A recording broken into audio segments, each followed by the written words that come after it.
It is Thursday, August 19th, 2020. I am James, you are you, we are here. It is 9:06 p.m. And what's the harm with starting a little late, really? Right? What's the problem with that? We've had a pretty good run of starting on time. All those months ago, back when COVID was nothing but an itty-bitty child growing at a rapid pace, we began every night at 9 o'clock p.m. So 9:07 p.m., what's the hubba bub? And that's frankly the first time I've ever used that phrase. What's the hubba bub? Tonight we got a big show on tap. Last night was all about how it was a hard show to book. And believe you me, if you were here last night, you heard some ranting and raving about how difficult it was to book guests. Tonight, not only have I booked 3 guests, I've booked one more for good luck. On tonight's show, much later on, my good friend, a CPF, as I call them, a close personal friend, Joe Conto, will be coming to us all the way from the United States of those Americas. We will be talking about self-improvement. In addition to this, we will be joined by Hannah Cartmel, who works for a school that is also part of the United States of those Americas. You remember Hannah? One of the most pleasant guests in At Home with James history. Never in a bad mood from what I've seen. I can't say that she's never been in a bad mood, but I've never seen her in a bad mood unless tonight's the night in which we see her in a bad mood. And what's she going to be talking about? Well, self-improvement. We'll be joined also in a very special treat. Poet laureate Harl Barnes will be joining us one more time. He was here last week. He'll be back tonight to regale us with some of his works, his limericks, and telling us a little bit about his time spent with David Crosby and Graham Nash, among others, in Laurel Canyon. But he'll also be doing some poetry inspired by what?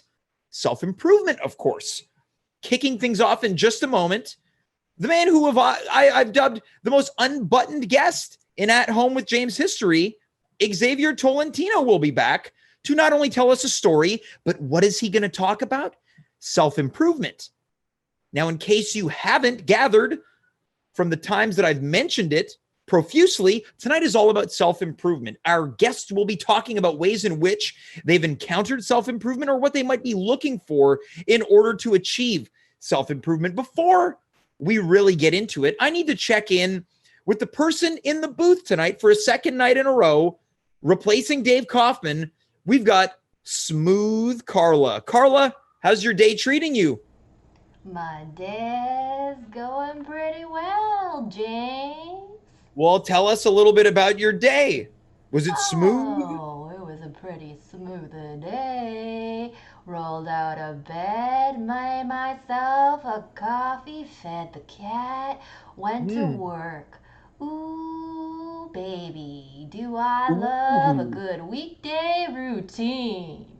Ooh, baby, indeed. Now, of course, tonight is about self-improvement, Smooth Carla. Is there anything that you've been working on these days to better yourself, of course? Oh, yeah, I've been trying to incorporate a little bit of meditation into my nightly routine.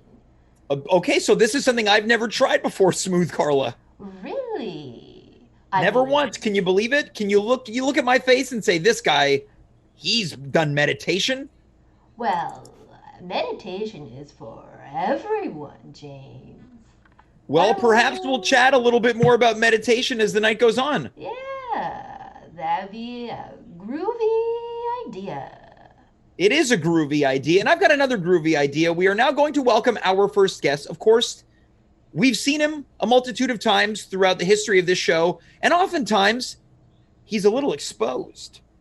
Let us welcome one of the greatest well-wishers in show history. It is now time to be joined by Xavier Tolentino. I can't wait to see this. Xavier, how's it going, buddy? Gotta forgive the short V-neck. It's Okay. gotten a little cold. Well, yeah, this is more covered than I'm used to. You know what you're doing tonight, Xavier? You're teasing us. You want another surprise? I would love another I'll give surprise. you a couple more surprises. Okay. Since I last saw you. Surprise! Yeah. Surprise! Surprise! Okay, so in addition to teasing us tonight with just an teensy bit of skin, Xavier, I know based off of what I've read on Instagram that you encountered a bit of an accident recently. Tell us about what happened. Yeah, it's a little bit of a self-improvement Mm-hmm. I practiced on my part. Yeah, it was really crazy. It was just I wiped out on my skateboard, and it was really sad because it was just like one straight line down to my house. Mm-hmm. I walked a friend home, and I was feeling good. And my street is pretty level, but as you hit the speed bumps, the skateboard started getting faster and faster. And so this is what I don't recommend. Now I lived through it. I could scare you guys straight. Mm-hmm. Don't drinking and driving. Drinking and skateboarding applies to skateboards too. Mm-hmm. Okay, so we're learning a little bit about this, and that you had been enjoying some of the nectar of the gods, so to speak, prior to this skateboard excursion. And some of the herbs of the gods as well. Okay, so we were double dipping. We were smoking God's herb and smoking God's nectar, or rather drinking God's nectar. Yeah. Now, or is it the devil's weed and God's nectar? I don't know. Either way, that's both a whole show unto itself. But what I'm most interested in is you were right down the street from your home, so you took the tumble right before you made it back. Yeah, so like I figured that my instincts, my sense of keeping myself alive, all of that just went out the door, and all conventional braking also went out the door, and I just decided to jump off because like I was going way too fast. Got it. And I've done this tons before. I've fallen off tons before, but I've never landed on my face, and pow, like blood everywhere on my shirt. And this was like 2:00 in the morning. Okay. So like you're looking at this bloody mess walking down the middle of the street looking for his teeth. Mm-hmm. Now, I guess the big question is, did you find your chiclets? Oh, did I find my chiclets? No. You know, just like the great evil Knievel, you know, if there's no one going in the ravine in the ditch to look for his chiclets. So I was like, just let it be. And I will go with the dentures that so many baseball players or hockey players before the advent of helmets came along, of goalie helmets came along, you know, like that Canada moment. Yeah, it was Jacques Plante, famous Montreal Canadian goaltender and lesser known New York Rangers goaltender.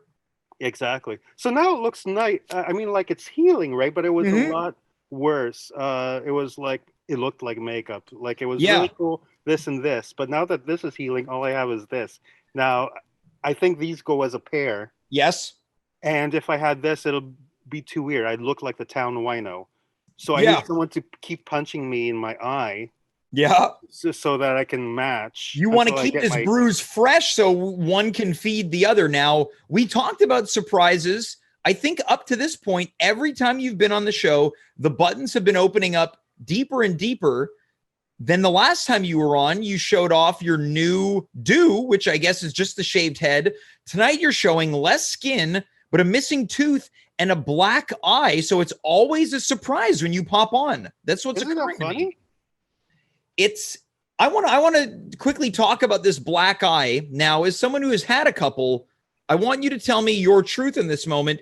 Do you feel kind of cool having a black eye? I've always felt, and I don't know if it's irrational or not, kind of cool having one. Well, like it's already got so many names, right?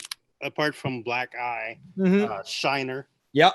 What else? That might be it. That might be it. We got it. We got it. And, it's my first ever. It's my first. How do you feel with it? I didn't realize it because until like many hours later when I was in the emergency room. Yeah. And I was like, oh, this is gonna be like my first black eye. Yep. Really now, were you nervous at all to go to the emergency room given the current climate of health in the world? Yeah. And you know what? I called 811 first to find out like if I should do something.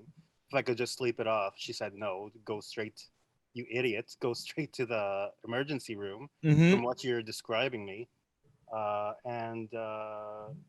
I even remember to take my mask with me, which is wild. Like amidst all this confusion, this possible concussion, um, like my mind was a little jumbled Mm-hmm. because I took a nasty fall. Like, pow! Like my glasses, my face, everything. It's like, like could I have broken my nose? That would have been Yeah. nice. Like a nice like angle on my nose, like an Owen Wilson.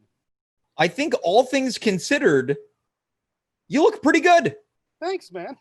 It's there's something to It be said suits about me, a right? missing tooth and a black eye. There's something cool about it. Now you talked about, Like of I needed course. more charm. Well, hey, look, we could always use a little bit more, but I want to touch on something you mentioned off the top. You talked about being scared straight. Now, of course, tonight is about self-improvement. Yeah. One of your tips was to avoid skateboarding while high or a little bit tipsy. Both. But I'm curious to know, Yeah. is there anything else that you've been thinking about in terms of self-improvement? Because I feel like the past, let's say, 4 to 5 months since the world changed, self-improvement may or may have not been on people's minds. It's certainly been on my mind. I'm wondering if there's anything you've been tinkering with in the world of Xavier. Yeah. Well, ever since the lockdown, everybody's talking about like I'm gonna start afresh. I'm gonna be this phoenix rising out of the ashes. I'm gonna reinvent myself. And yeah, I think this Xavier, this X-Man, has been taking more risks, as you can see. There was this little voice in my head that said, maybe you should like walk home. You're only walking her like 4 blocks. Yeah. You could walk those blocks instead of being home faster by a few seconds. Right. So it sounds like maybe the self-improvement comes from taking it easier. Yeah, I think life has taught me to like, whoa, dude, you're going as fast as you want to, but you better go slow. One step at a time. So learn how to brake first properly. Yeah. It's almost like this sounds like kind of the autobiographical audiobook of someone who's been burning the candle at both ends. I know, and this part is like this is the what would we call it? It's the coming to God moment or the turning point. But then I also love that there's a sip of alcohol. I think during the moment you're like, kids, look, don't go skateboarding. Hold on, glug glug glug. Exactly. If you glug this, wait an hour before you go down the old bowl. Yeah. Now we're talking about taking less risks. Are there any other ways that you're going to apply this moving forward or hoping to apply it? Taking less risks? Maybe or taking it easy, however we'd like to define it as? I want to go all the way. I don't think that this has deterred me. Mm-hmm. I think it has shown me the wall. And I think what it's telling me is nature is telling me break through that wall. Okay. And see what's beyond the wall. Okay, so now I'm really intrigued. You've tickled my curiosity. What does it look like, and how do you intend to break through the wall? Taking even more risks, So like, you're going to go the full opposite. It's not about taking it easy. You want to go harder. Yeah, but not physically, like maybe, okay. Maybe physically, like I'll wait a month before I get on a skateboard again, like until I gain more confidence, but more risks, as in like if I'm tired of the old office life where I was not exploiting my possibilities intellectually, I should go for more something that challenges me every day, because I'm not a creature of habit. Like it seems like I like habit, but then like deep down inside I'm like, oh, get the fuck out of here. I start feeling it. Well, I guess the follow-up question is, what's that look like now? What's the next step for that to break free of those office shackles? What's that going to look like? Probably be in another kind of office, but so it's like it's gonna end up like that. It's like a subtle jump through the wall. It's like, I'm going to go from this office. We have to figure out what type of office Because there's that porno office in Montreal. That one might be the one. Yeah, if they need a user interface, Yeah. at Pornhub, Yeah. Let me know. That's what I'm good at, user interface. Look, I think I know like 4 or 5 people that work at that skin office. I feel like, yeah, too many people I know. We have to get you there, Xavier, to be a UI developer for Pornhub. I think that's where my skate ramp leads me. Yeah, that's where the skate ramp leads you, except without an accident. Now, I guess the next question is there any way you would change the user interface experience on that website? Yeah, I'd remove the share button. Who's sharing on Facebook their favorite porn video? So this is not something I'm aware of. There's a share button on the Pornhub website for people to share their preferred scenes. God damn. But do you think there's someone who's just like, that was so good, I can't let this go unnoticed I got to make sure that my friends see it, but also my coworkers and as well as my Aunt Shirley in Napanee. Yeah, you got to stop Uncle Frank from doing that. He should have like a button after that, after he presses share. Right. And then another one. Are you sure you want to do this, Uncle Frank? Yeah. So you want to include a almost like when you're about to delete something, they check in with you. Okay, just so you know, you're going to delete this file. You want to implement, if someone's trying to share pornography, just a bit of like, hey, look, you're about to do this. Is this the ramp you want to skate down? Yes, exactly. Maybe a skill test, that yeah. would So it gives you a quiz to make sure that you're of the right mind to be sharing pornography on Facebook. And most often the answer is always no. Yeah. Okay. So sure. I guess like I'm curious to know, who do you think is sharing pornographic clips? Like what type of person is doing that? Yeah, like I got to share this. Like we have to get down, if we have to know, we have to get down to the mind of a serial sharer. Okay, so do you think it's someone who's like they share memes, they share CBC articles, they share COVID stats, but then they're also going to share some type of bukkake video? Ooh, do you think my history professor shares that kind of stuff? Okay, so perhaps your history professor is on the verge of sharing pornographic videos. They try to be cool by sharing memes and stuff, right? And clippings, right? So maybe he's like, "Hey, I like bukkake too, kids." Yeah. So that's the way he's going to ingratiate himself with the youth. He's like, I've got the memes. I got to try to connect with the younger generation on another level. Here's what I'm going to do. It's a video of like a series of asses being waxed, Yeah, so it's a very niche a fetish, waxed asses. And he'll be pulled into the dean's office and he'll be like, I was only being sarcastic. Yeah, I was trying to be cool. Dean Porter, you have to believe me. Come on. Wow. So we've really defined who's going to be sharing adult entertainment. I cannot believe. So you would take away the share, or you would add a series of steps to ensure that the people sharing this have a full grasp of what it is they're doing. Absolutely. If it means revenue for Pornhub, that share button, we're going to keep it there, but we're going to make sure that they're really sure about sharing. Yeah, it's going to the right places. You want it to go to the right places. Now, that's very responsible of you. To share the good porn videos. We don't want the bad people to share the bad porn. I think that not only is this a case of self-improvement, but you have now improved an overall browsing experience on the internet as a whole, Xavier. I feel enlightened. Well, look, this, of course, once you hit the porno ramp, this feels like a great finale. Xavier, I hope you get better soon. When do you expect to have the new tooth or teeth? As soon as I get money, because my insurance on my last job ran out. Oh man, that's the right time, man. This is okay. So if you're out there and you work for Pornhub, get this guy a job interview so we can get those new eyes and teeth, baby. Yeah, we got to take care of this guy, and the quicker you take care of him, the quicker he's going to take care of that share button. Use this gap in my Pornhub videos. Yeah, this space for sale. There we go. This is going to be sponsored. Xavier, thanks so much for being here, buddy. We'll talk soon. Ciao, guys. Take care. That is Xavier Tolentino. What a story. A cautionary tale that he was so gracious to let us know about. He's telling the kids out there, if you're going to board, be cool, be a Tony Hawk.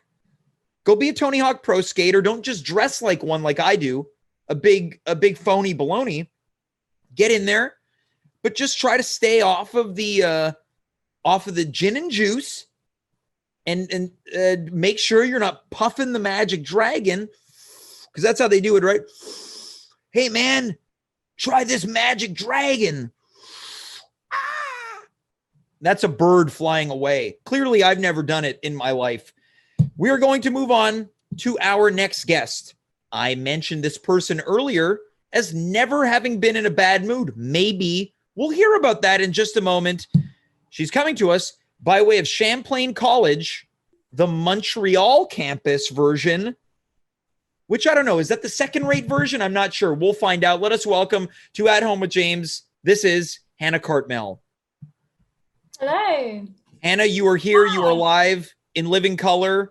Yes. It's better. I felt like moments after uttering what I did from my lips that I disparaged an entire campus. It's like they cut off a slice and dropped it somewhere else. So it's actually the same. Okay. Think of it that way. Now, this is interesting. It looks like you're coming to us tonight on location from the top of Mount Royal, where it's still daytime. And it's winter. Okay, so there's always been rumors that when you go out in the middle of August to the top of Mount Royal, there's something about the temperature that just turns things into some form of a winter wonderland. Yeah, and I can confirm that on the 19th of August, that does happen. Okay, great. So now we understand. We are educated. How's your day going today so far? Yeah, pretty good. Excited to be here. Yeah. How about you? Well, we're excited. I'm generally in a state of apathetic to okay. It's anywhere in between, despite my cheery disposition, of what I like to think is 85% of the time. It goes anywhere between apathy to fine. Well, I hope you're more fine. Yeah, I that's the general realistic goal. But we're not here to talk about my own self-improvement, but who knows where things will go. We want to talk about Hannah's self-improvement. So again, we had discussed it with Xavier. It feels like a time where people are really analyzing their own habits, both good and bad. Is there anything during the times, rather the difficult and uncertain times of COVID-19, that has popped out to you as maybe I got to start working on this? Yeah, so actually I wrote a list. Okay, this is great, on a Post-it note. A Post-it note, yeah. And then I kept adding more things. Mm-hmm. I actually added one when you said about me never seeming to be in a bad mood. Mm-hmm. And I was like, oh, maybe. So I read this thing that said, in order to be truly happy, you have to show all emotions, like fully. Mm-hmm. Because if you don't, then you can't ever be truly happy if you can't be sad or angry or whatever. So I was like, oh man, maybe I need to work on that. I need to fully feel my emotions and be more in a bad mood or angry. And then maybe that will be in a self-improvement. Okay, so that feels like that was delivered so responsibly.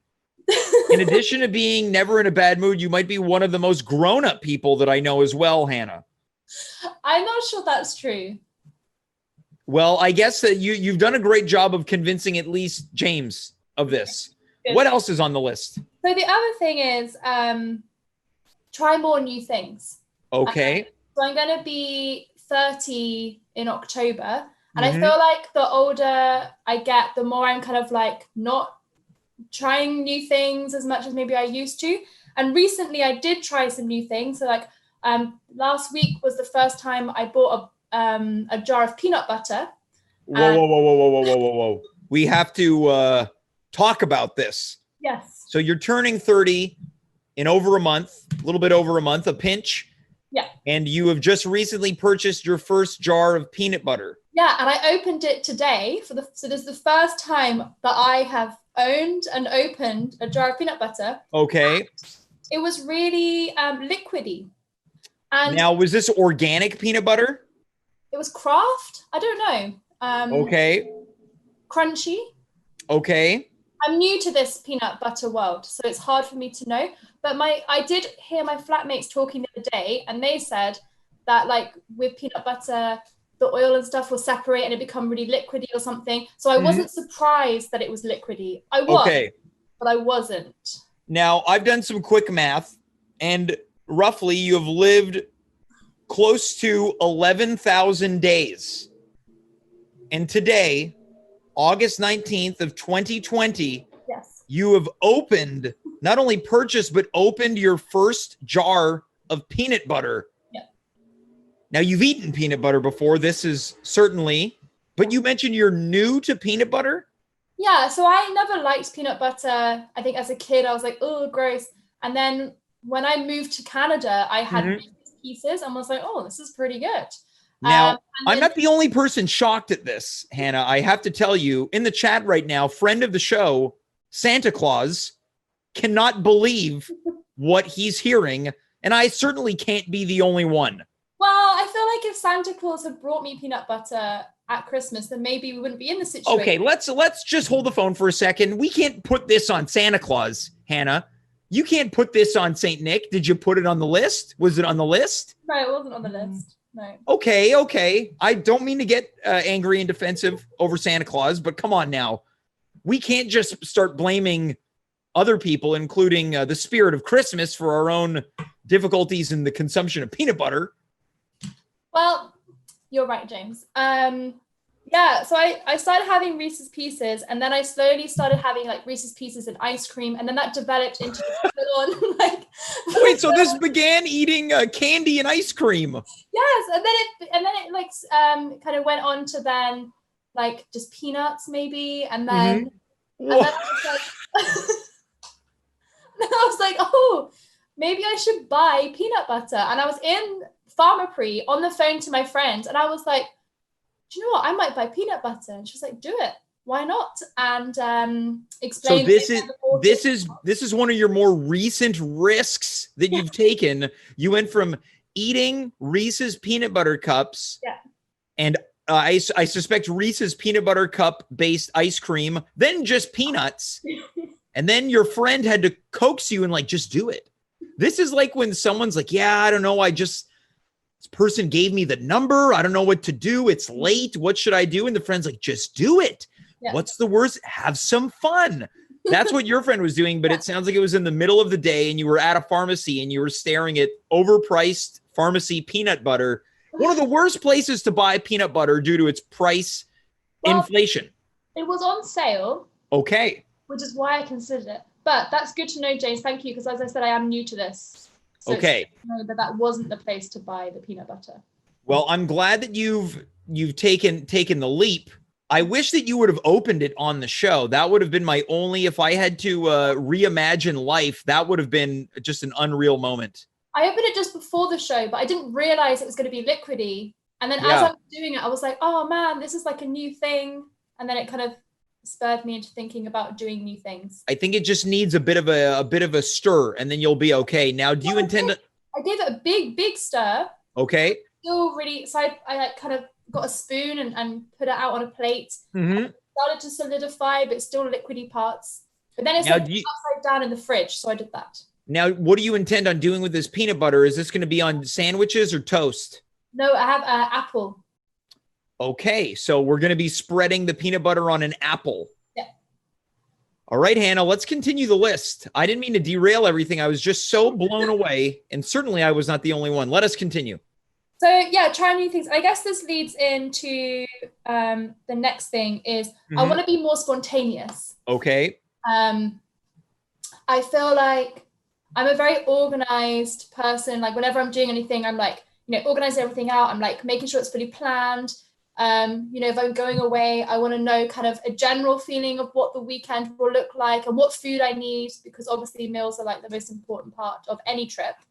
So I think I want to just be a bit more like spontaneous sometimes. Okay, so how do you intend on applying this? Of course, things are difficult right now given the state of the world. What's something spontaneous you'd like to accomplish with these conditions that have been forced upon us?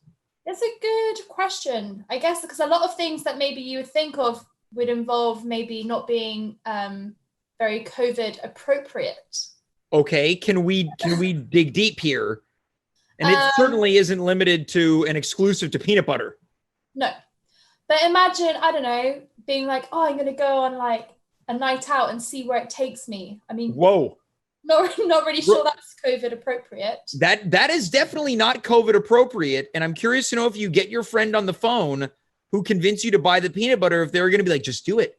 Go have a COVID inappropriate night on the town. I don't even know what a night on the town looks like anymore. Yeah. I feel like if it was not COVID. Yeah. Because, you know, spontaneous, like just, I don't know, go out, go to a bar, sit at a bar on your own, see what happens. Well, and now someone in the chat is mentioning that you're trying to find yourself on the naughty list. Was that Santa Claus? It was not Santa Claus. It was friend of the show, Sid Rock. So yeah, a night on that's a salacious thought. What's another spontaneous thing? I don't know. I guess if you plan it though, it's not spontaneous, is it?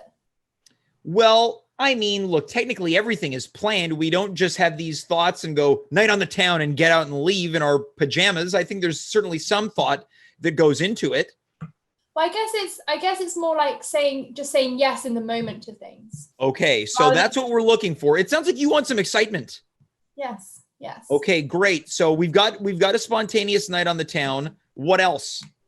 Ooh, what else can you do that's spontaneous? I don't know, like you're like away or whatever, and you're out somewhere and you see a stranger, or like, you know, when you're like, oh man, I'm on holiday, and you see someone, you're like, oh, that'd be cool to talk to them because I don't know, they're speaking French and they're Quebec, like, hey, I live in Quebec, or whatever, or like, oh, you're English, being a bit more like ballsy, I guess, to just kind of go for it and be like, and not after just go, man, oh man, that would have been so cool, like if I'd spoken to those people and seen what happened, you know? Well, so this is what it sounds like, the overarching umbrella of everything that we're talking about tonight, Hannah. It just sounds like, you mentioned it, risks. I think you mentioned being ballsy, going for it. Yeah. Now, hypothetical. I love hypotheticals on this show. You have one night to go for it. Tonight's the night. Okay. The show ends. Yeah. Because, of course, our guests cannot leave this call. Otherwise, it throws off the entire overlay that appears on twitch.tv/@home-with-James every night from 9 p.m. to roughly 10 p.m. The show ends. Yeah. You're putting your peanut butter on the apple. Yeah. What exciting thing happens that you say, I'm in? Oh, my flatmate is like, hey, we're going to go on the roof and set off fireworks. Okay, that's pretty dangerous. That's pretty like it's like a rebellious teen behavior. Yeah. Well, I feel like the older you get, you start like regressing, right? Okay, yeah, we're looking back to our bygone years in order to latch on to the courage that we once had as exciting teens who were ready to take on the world. That's exactly it. Because, so I was thinking about this when I was younger, like early 20s, and I went, or like when I was, teens, early 20s, I went away. There's so many things I would do that I just wouldn't do now. And including like when I was living in Chile, I went away and did all this dangerous stuff, like cycled on the death road and all this. And now I think I'd be like, oh, well, I'm not sure. Death road, that sounds a little bit, So I feel like, some of the kind of carefree feeling invincibleness has gone. Well, it sounds like the fact that you've analyzed this, you're circling it, there is now room for exciting growth. Not all the time. We can't just go back to being 16, 17, 18 forever. We have to lean in. Of course, you're about to turn 30. Yes. But it doesn't mean we can't go back to 14 at sometimes. Why 14? That feels inappropriate. Not 14. I feel like 20. 20. Okay. So you want to go back 10 years. Yeah. Hannah, the next time you come back on this show as we begin to wind down, I want to make a request right now that we get an update on at least one thing that was exciting and Yeah. required you to quote, in the words of Hannah Cartmel, go for it. Do you know what? I have something lined up that maybe I would be able to use for that. Can I hear about it before we move on? I think I'll save it for next time. It'll be Okay. Nice. All right. Okay. Yeah, this is good. I like ending things on a bit of a cliffhanger. We've got a teaser here. It's like at the end of one of those Marvel movies when the credits go, they get done and all the kind of the nerds are still in the seat and they're just like, I know something's gonna happen. And then you see what Daredevil is gonna do to Silver Surfer. That's what you're doing right now. You are the Daredevil to my Silver Surfer. It's my what do you call it? Like making sure I can come back. Yes. So now we know. Yeah, you've punched your ticket to another appearance, which frankly you would have had at any moment. Hannah, thanks so much for being here. Thank you. Godspeed on your exciting journey down. What was it? Death Road? Death Hill? Death Road. Death Road. Perfect. We'll talk to you soon, Hannah. That is Hannah Cartmel. Another appearance. I wonder what is on the horizon for Hannah. Part of me wanted to poke a little bit. I wanted to know what is this journey that she's about to go on? But I'm a little bit more excited in not knowing. I'm going to think about this all night now. But before I begin to think about it, tomorrow night on the show, I have accidentally booked a Throwback Thursday episode to last Saturday's episode. That's right. Tomorrow night, Dimitri Kires will be here on the Captain's Cruise. Dave Kaufman is going to be here on the Cough Zone. That's right. He still does it from time to time. Raylan Carson is going to be here once again. And Carla Ma will be here in the Crapola Corner. Now, these people appeared on last Saturday's show. So tomorrow is a Throwback Thursday to last Saturday. Let's check in with Carla Ma's alter ego, our technical director, Smooth Carla. Smooth Carla, how's the night going so far? Am I doing okay tonight? Oh, you're doing a fantastic job, James. That went from going more like a smooth, groovy voice to a classic Dracula voice. What are you talking about? I'm no Dracula. Yeah, it's a classic Dracula. Maybe I got a little bit more vampiric during all that, skateboard talk, all that blood. Yeah, well, vampires and skateboarding, they go hand in hand, especially in, I would say, B or C level straight to DVD or VHS movies. Well, I do fancy myself a nice nighttime rip down a hill. A nice nighttime rip down a hill. Carla, I've been thinking about things. Of course, I've been focused on my guests, but I want to address something that you talked about prior to our first segment in regards to meditation. Oh, you want to dig a little deeper into that meditation? At the end of the night, I would like to do a bit of meditation. After our final guests leave, I would like to end the night on the most zen note possible in this show's history. Well, I can absolutely deliver that. Well, I can't wait to go through that meditation journey with you, Smooth Carla. Sounds groovy. Now, before we do that, we are going to welcome our next guest. Now, this person made their At Home with James debut last week. He is here to regale us again. Let us welcome author, writer, creator, lover, inquisitor. This is poet laureate Harl Barnes, coming from an undisclosed location in parts unknown. Hello. Harl. Hello. Come on, people now. Smile with each other. What are you doing there, James? How you doing, buddy? Well, I'm doing great. I'm so thankful that you were able to join me tonight, Harl. You're so much closer to the camera than you were last week. I'm so much. What's that? You're so much closer. Where are you broadcasting from tonight, Harl? Oh, tonight I'm home in my apartment. Okay, so take us through what your home looks to be. Okay. Well, this is the people that live upstairs, washer and dryer. Mm-hmm. And this is their cat litter. Oh, hold on. I'm just a little thirsty. Just going to grab something from the... Okay, so it seems to me, Harl, that this so-called apartment you're living in somebody's basement, which is actually just their laundry room and storage area. Home's where I lay my head, James. Home's where I lay my head.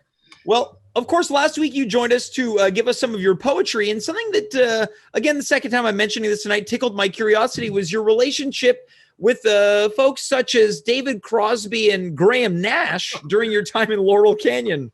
You love the fables of yesteryear. I do. Everyone likes. I was telling the young lady at the coffee shop the other day, just to sort of calm her down after I told her I didn't have enough for the coffee I'd order. I told her a little story about myself, Mike Love, Kirby Santana. That would be Carlos Santana's younger brother, Kirby. I forget her name now, but she ended up playing Claire Huxtable on The Cosby Show.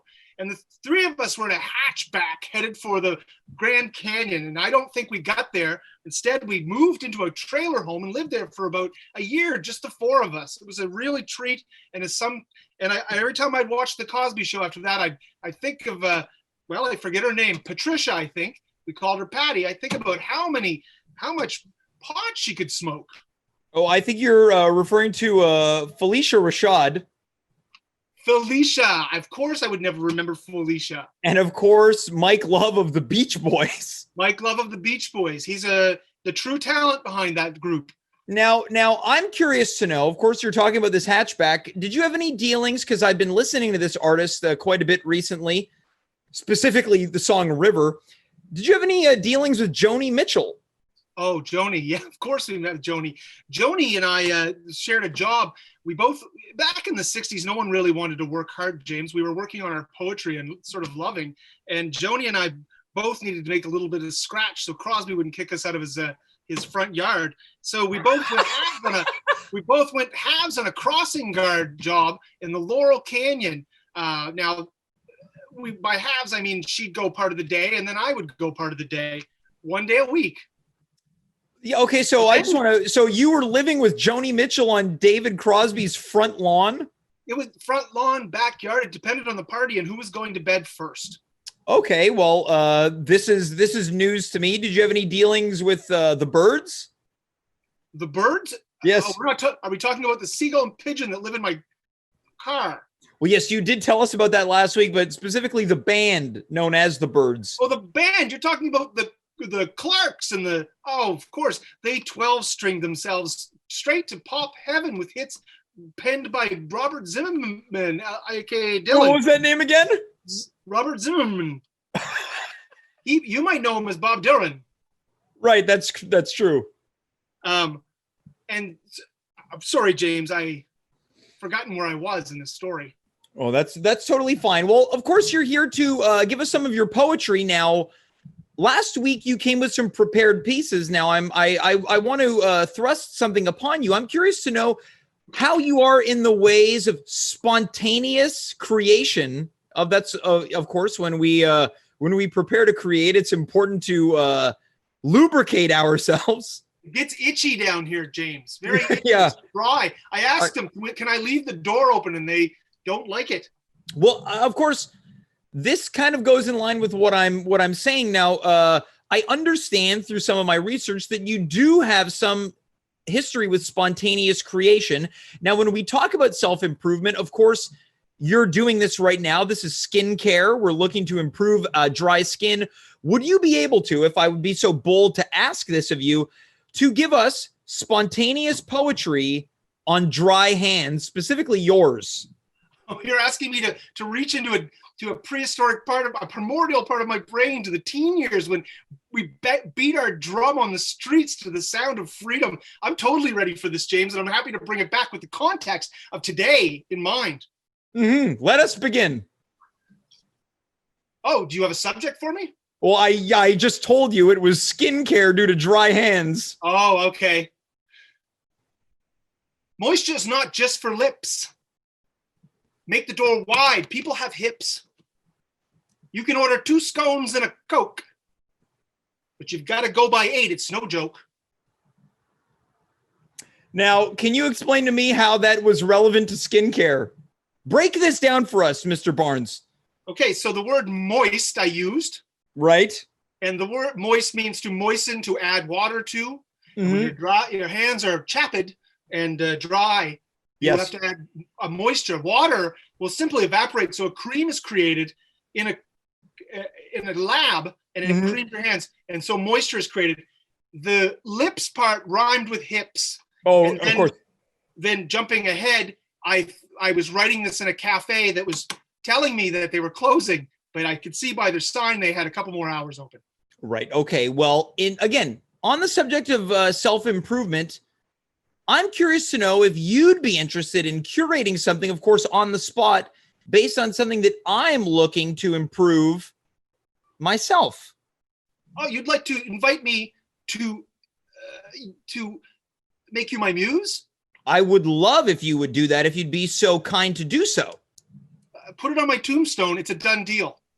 Okay, well, let us begin. Something that I've been struggling with as of late has been a lack of productivity and motivation. I'm wondering if you can inspire me and motivate me by creating in the moment using the themes of productivity and motivation. But even more than that, I'm wondering if you can begin creating from a mental temperament of anguish and angst due to those two difficulties.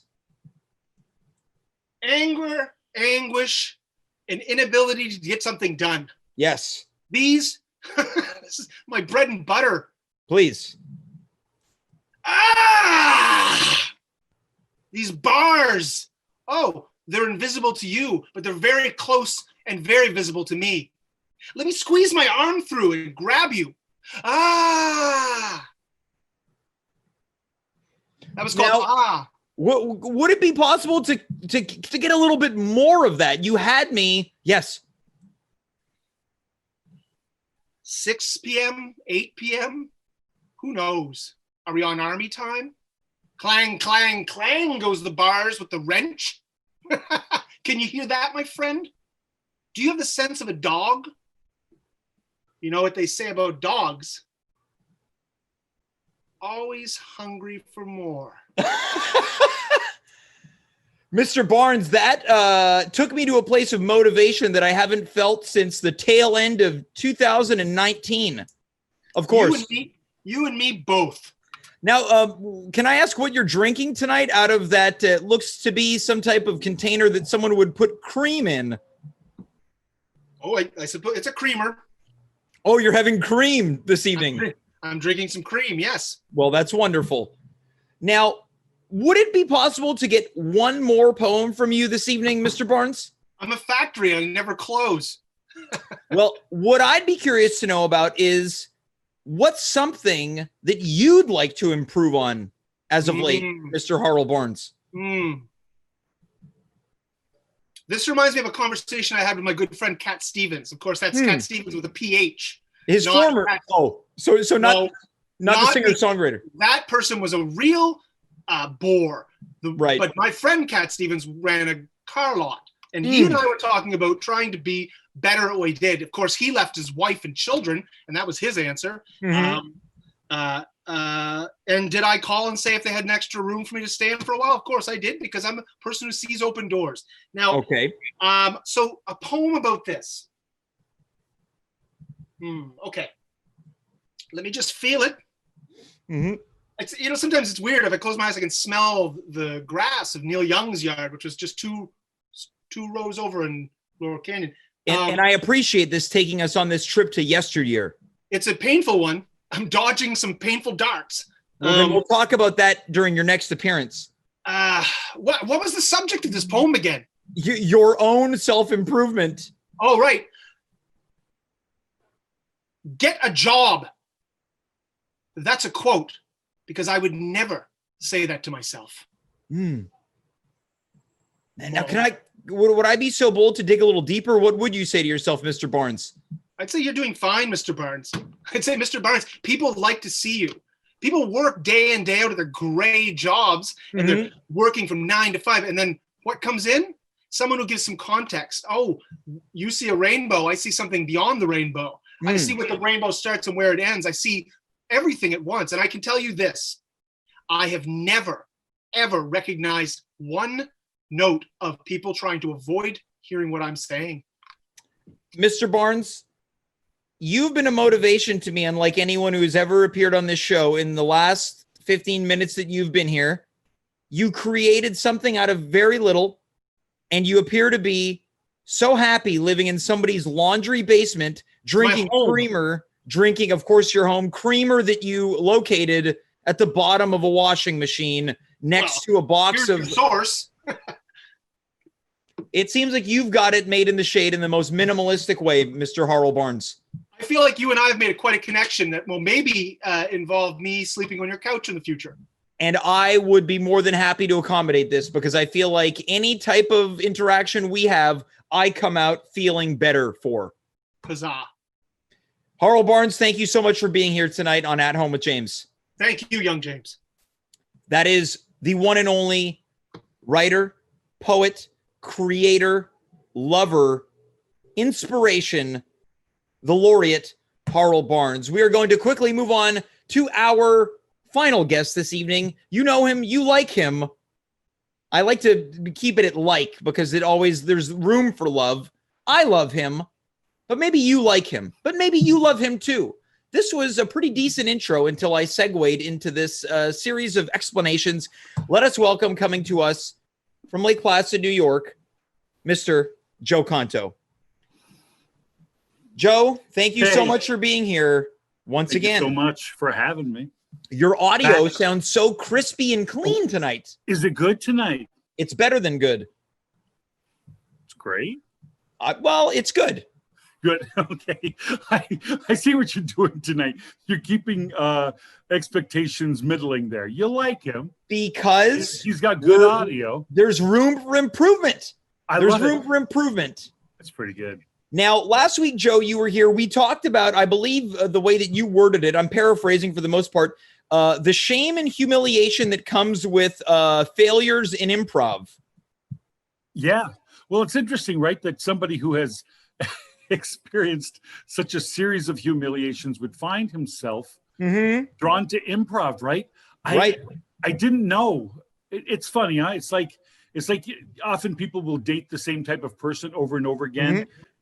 You know, they come in a different, they look different. You go, oh, this is going to be different this time. Then you go, oh my gosh, they have the same tendencies that I seem to be drawn to again and again and again. I felt that way with improv, that it was like, geez, I'm drawn to the exact thing that I've experienced over and over, and I thought I didn't like, and now I realize it has defined me. You know what I mean? I understand. I think I know what you're getting at, and how interesting it is to be defined by shames and humiliations. Weird, right? Like publicly for people to see. Yeah. Well, let's get into it tonight. Let me tell you what, real quick. There was this car pulled up, and there were these three girls in there. They're like, and they go, "Hey, come here," and I'm like, "All right, finally somebody has." Figured it out, right? So I go over and I go, yeah, what's up? And they super soaked me so hard with one of those super soaker things, like so bad. When was this? Oh, well, I mean, I was probably 22 years old or something. Okay, now you had me thinking this happened earlier this week where a group of young women called you over to humiliate you. No, here's the point. I would see that coming. You know what I mean?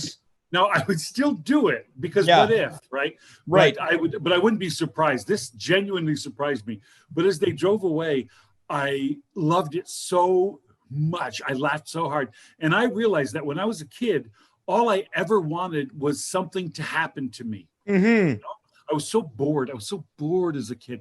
And then I realized that I on the way home from school one day, I'm sorry, I know that I ramble, but you come on now.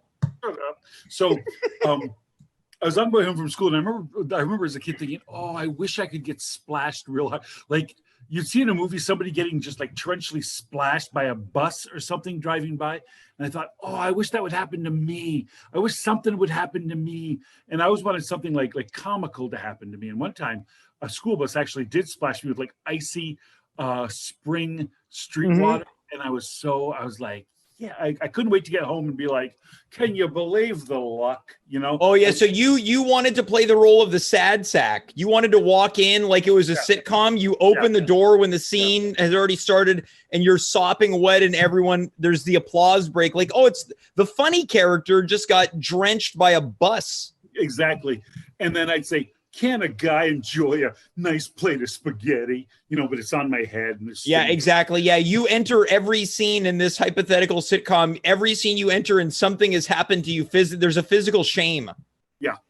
Now, getting back to this story about how you had been sprayed with a super soaker. No, don't worry about it. Okay. I'm curious. By these three women, that sounds like something that would have happened in an Aerosmith music video starring Liv Tyler and Alicia Silverstone, 90s Babe. It was not, it was right around, well, kind of, maybe 5 years off from that time. Yeah. Except I didn't like rip off, you know, like my shirt didn't come off like pop buttons and that sort of thing. And then it turns out that I was like a farmhand or whatever. It wasn't that. No, it was Las Vegas. So it dried up like so fast. Okay, so you got the experience and then you found the comfort of warm clothes once again. Well, because in Las Vegas, if you get wet, it evaporates so quickly that you're super cold for a little bit because it's evaporating so fast. And then it's 107. Well, I want to touch on what has brought us here tonight, the idea of self-improvement. Now, Joe, I feel like this is something that you think about or appeals to you on some level. Is there anything that you've been thinking about lately? Yeah. Well, I was thinking about it. I didn't know that I was thinking about it. And then you mentioned that for tonight. And I realized that I often will give myself a good talking. Do you ever do that? Really give yourself a talking to? I do it in the shower. And it's usually it's bursts of dialogue that are more or less critical with cursing in it. I remember before shows, we'd be going on in improv, and by we I mean me and whoever, and I'm sitting in a chair nearby making wisecracks. Oh yeah, in a wheelchair. Yes, slowly rocking, and I say I gotta go to the bathroom real quick, and I'd go to the bathroom and shut the door, and I'd look in the mirror and I'd be like, now you look here. You're going to let that kid talk. Do you hear me? You're not going to try to, I don't know who you think you are getting out there and trying to take over the whole show. They are completely competent improv artists. And if you're listening, you know, and then I get out there and I'm like, then by the end of the night, not only are you doing solo scenes, you're hosting the show, you're also the tech, and then you're taking tickets for the 10 p.m. show afterwards. I'm on a unicycle. Yeah, doing social media. A couple audience members leave and they're like, I liked him. And someone's like, I thought he was a bit much. But here's the beautiful part. Yeah. All I hear is like, I kind of liked him. I go, Did you hear that? Daddy? Yeah, but then you tell me backstage and I'm like, oh no, but you didn't hear her friend. She said you were a bit much. As I wheel away. It's true. Well, but you need that kind of thing. But I've always kind of given myself the talk. Yeah. No, look, you're not gonna. I don't know who you're. But you talked about how you still you'll give yourself the talk and then you don't do it. Why do you think that is? Why is that? Well, who knows? Hope springs eternal, right? Mm-hmm. You think that maybe this time. And I also think that by giving myself the talk, I have this idea that sometimes it works. I don't want to make it sound like it's always a failure. There are times when I let Kyla, say stuff or whatever. Yeah. But this is going to be the headline coming out of this discussion. Headline reads, Joe Conto sometimes lets scene partners talk. And stuff. Yeah, and stuff. Yeah. Sometimes is in italics and underlined. Yeah. And stuff is, has like a question mark. What? Yeah, and then the sub headline is a quote from an audience member. I thought he was a bit much. Let's admit it. That kid's a bit much. Yeah. The things I swear to God, when I look back at some things and go. Yeah, the reporter on this story, we talked to one unnamed partner of Joe Conto during the show who said What could this quote be? I would have liked to have had more space. Yeah. Well, here's the point. You know what you're getting into. Yeah. You don't kick a mule and then walk away, right? Yeah. You know what's coming. You Yeah. know what I mean? Yeah, we talked to another unnamed team member from Mr. Conto's team, and they were quoted as saying, "This might be it for me on this team." And I'm just dividing 25 minutes by, okay, so that's 4 of us into 25. Now, if we add it all in equally, we get 8 minutes. No, 7. Actually, 6.5. But I can take another half minute. No, that's who. I just want my space, like my little. Yeah. It is a fight, man. It is a constant fight, and like everywhere, right? I every conversation I'm in, sometimes I just think to myself, quiet, focus, because I am interested in the other person, but I get so excited. And that's like the expose of your life. It's like we spoke to his group of friends, and they were quoted as saying, "We went out on Friday night to dinner and didn't let him know." It's my biggest fear, right? Everybody. And I'm like, running into somebody with other people and you didn't know anything about it. You're like, oh, that's cool, Yeah. And you think to yourself, well, because they're planning my surprise party. That's what it is. Yeah, I imagine a scenario that like you're just like, oh, no one's doing anything tonight, and you go to like the Walgreens or the CVS, and you're like, oh, I'm gonna buy the oversized bag of popcorn, the big ones. And do I know it? You leave the pharmacy and you look up, and all your friends, they're all together, and they're just like, this is a great night. Yeah, they're like in that party aisle getting like, and we'll get paper plates, and we need streamers, of course. Streamers, and I go, that's for my party. Yeah. And they're also hanging out with one guy you don't like. Yeah, and that guy is like exactly me. That's why I don't like him. Look at that big, tall, stupid guy with the beard and the loud mouth. Yeah, his name is like kind of similar to yours. It's not like Joe Conto. It's like Jack Carlisle. Listen, if I met somebody named Jack Carlisle, I get it. Who's cooler than Jack Carlisle? Yeah, it sounds like from a failed 80s like action police drama. Okay, I put Jack Carlisle like in an old Vegas routine, like like so slick, Jack Carlisle. You could play Jack Carlisle on a show. Sure. Jack Carlisle might become one of the stock character. Do you have a show? I'll do anything. Next time you're on, I want you to play Jack Carlisle. No, I'm not a character. Don't make me do characters. Yeah, we're gonna have you do that, and then I'll be directing it from my chair, like, and then I'm gonna hire someone to come in at the end of the segment to go, I thought he was a bit much. And then it'll be a slow fade, but the spotlight will go out like this on my face. Wah, wah. Yeah. And I think, oh, good. Now they really like me.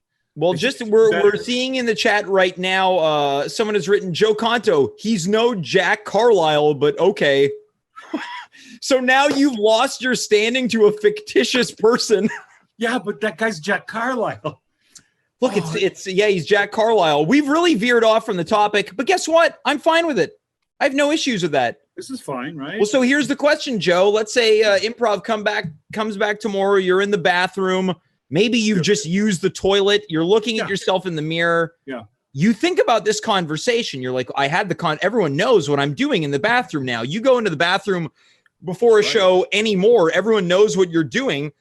You're going in there for a self-pep talk. How do you follow through with this mandate that you've given to yourself? Yeah, I just do it at a higher volume because now I know that I have an audience just outside the door. Yeah. So, you idiot.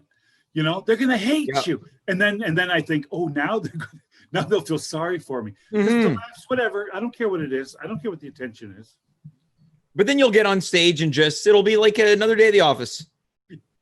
Well, the alter ego, right? Yeah. Will take over. And you know what I mean, where you get on stage and you're like, who the hell is this bold person who's saying things that, you wouldn't say publicly or playing you find yourself playing a character and what are you doing? Yeah, Jack Carlisle. I don't know if I could. I'm knock-kneed, right? And I can't imagine Jack Carlisle.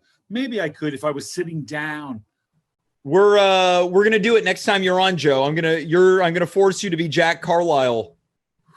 That sounds humiliating.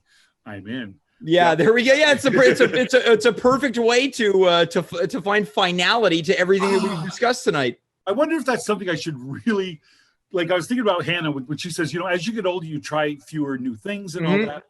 I mean, could I possibly be like really into humiliation? Like, could I enjoy being bossed around or something? The answer is yes. And that's now we've got your next 2 hits on this show finalized. We're going to explore why you enjoy humiliation, and of course, turning Joe Conto into Jack Carlisle, a 7-part series. I don't know. I don't know that it's always good to indulge your stuff. Let's start. Yeah. Let's just start with a good old super soaking. After the headline coming out of this show, his headline reads, "Less Joe, more Jack." It's true. I mean, I got to get a fedora. There's a lot. I don't know if I'm going to be on for a couple of weeks. Yeah. Yeah, we'll figure it out. Yeah, now anytime I ask you, he's gonna put me on the spot here. I'm gonna have to be this Jack Carlisle guy. The funny thing is right now Grimmer is like in his closet because he's got like 14 fedoras. Well, too big, too small. Maybe this one. Yeah. Yeah. We're going to work on this, Joe. We're going to work on this. Right. He has a fedora. Grimmer? Yeah. Anyone who does improv has a fedora. So we got to get you one. You know what? At that theater, not one effing hat fit me. I would try because everybody's like, I got this hat. I'm going to wear this. And we're going to be, the stink pots or whatever. Yeah. And I try in a hat and I always look like I should be like on a person's shoulder who's playing an organ grinder. Like I always look like a monkey. Like it should have a strap on it. Now we've got another character. I'm going to start fashioning some headpieces for you, Joe. This is turning into just me torturing you. That's what it always is, though. Let's admit it. That's our relationship. Joe, look, I'm running out of time. I know. Let's get you back soon. Don't worry. This is my doing. Joe, I love you. I love you too. A lot. Let's talk soon, Joe. I love it. Thank you. That is Joe Conto coming to us from Lake Placid, New York. If he were here, he'd still tell me when the Olympics were. The 1980 Olympics, Winter Olympics, and the other ones were the 30s, I want to say. Look, I never claimed to be a history guy, but what I do know is that next time Joe is on, he'll let us know when the Olympics were on. I usually like to set him up so he can let us know. It escaped my mind as we begin to wind down. Of course, I talked about meditation earlier on. Smooth Carla, are you out there? Oh, yeah, I'm out here and feeling a little bit more peppy from last time. Yeah, it's less Dracula-like. I'm ready to meditate my way out of tonight's show. Oh, are you really? Okay, I believe that I am. Let's do this. Oh. I'm getting into my spa mode now. Can you hear me fine? Yep, this is serene and relaxing and only a little uncomfortable.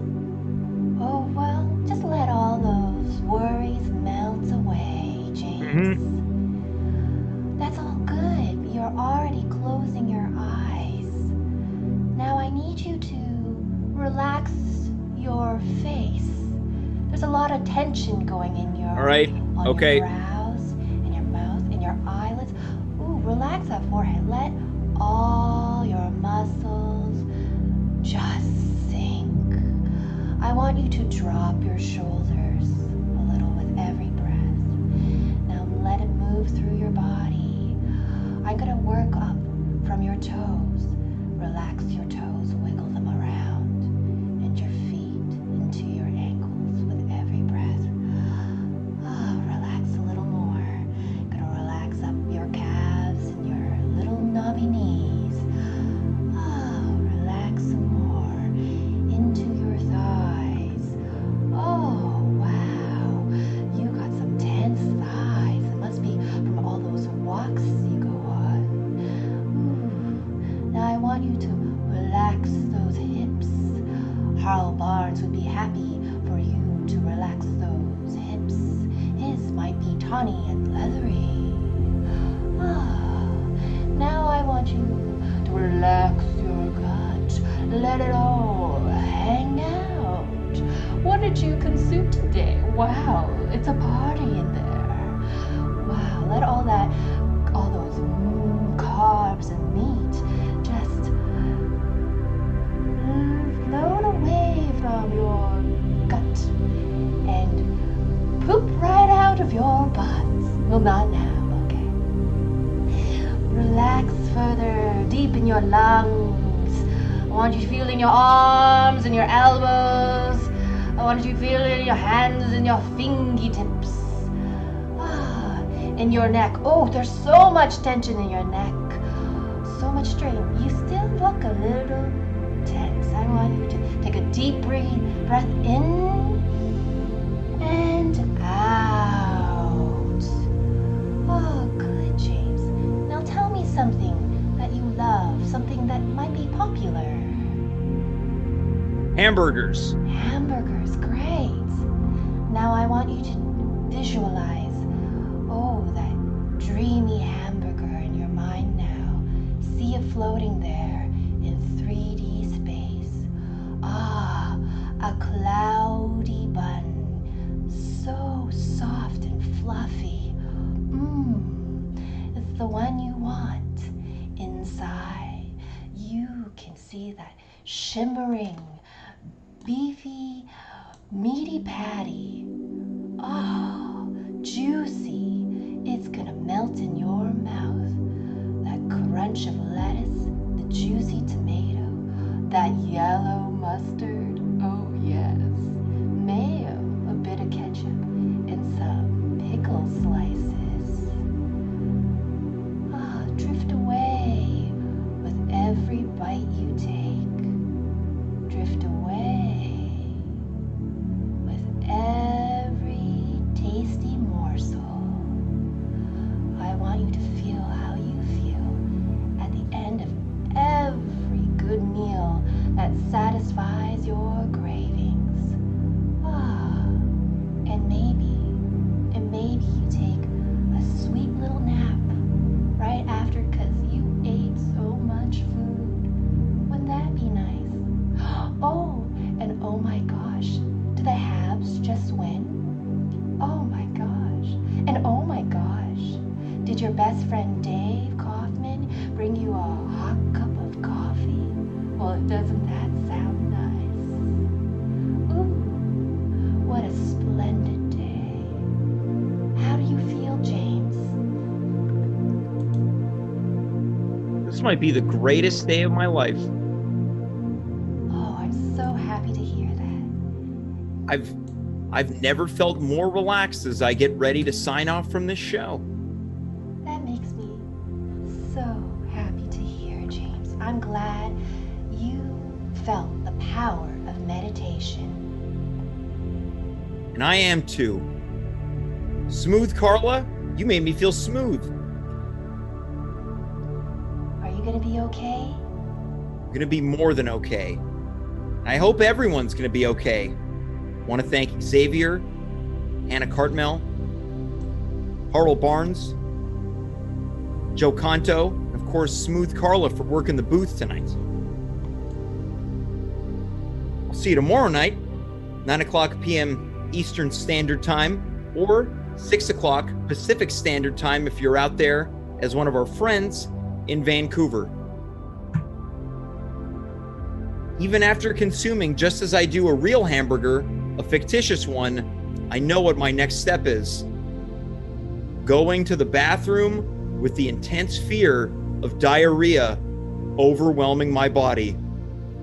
I'll see you tomorrow night, everyone. Until then, I'm James. You are you, we were here. Good night, goodbye, farewell, and be well.